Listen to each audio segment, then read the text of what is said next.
Angry Bird.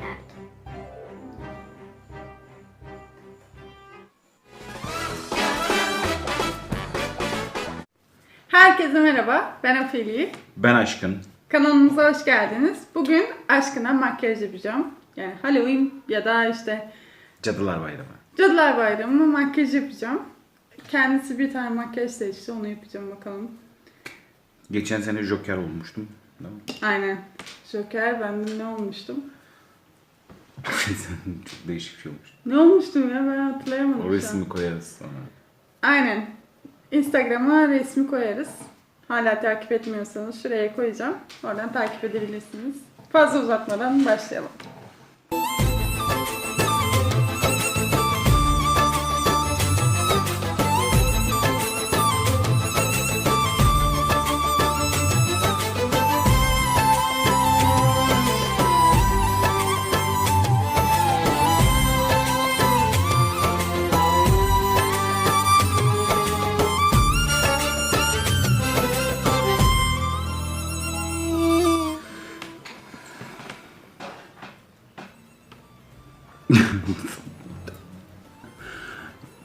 Burayı fazla kaçırmış, burayı ortalayamamış. Ne? Bir şey yok. Ortalayamadım mı? Yok burayı şey yapamamıştı. Evet.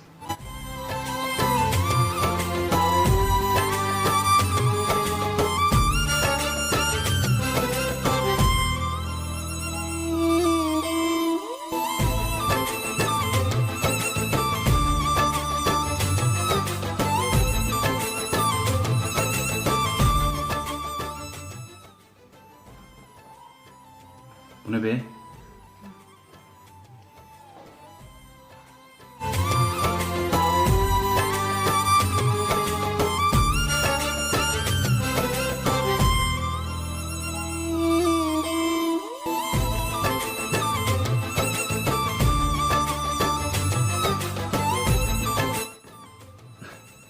Kaşınıyorsun değil mi? Ne yok?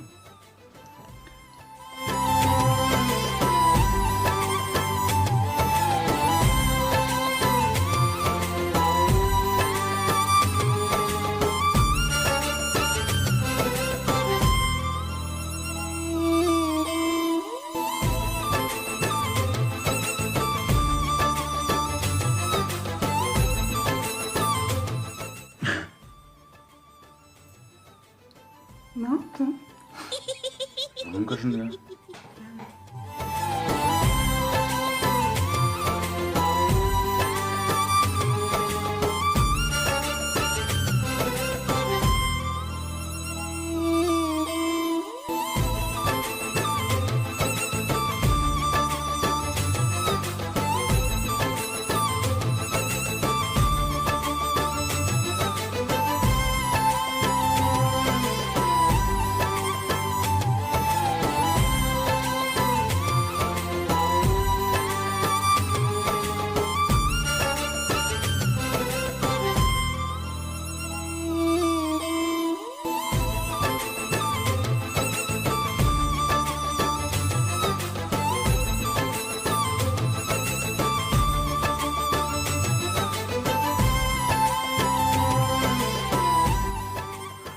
Eline koluna sağlık. Angry Birds yaptın beni. Beğendin mi? Güzel. Değişik, farklı. Böyle bir değişiklik yapalım dedik. Valla. Makyaj boyu uyudu gerçekten. Daha demin ayran içti kendisi. Umarım beğenmişsinizdir. Beğendiyseniz de çok teşekkürler. Aynı zamanda henüz abone değilseniz de abone olmayı unutmayın. Hoşçakalın.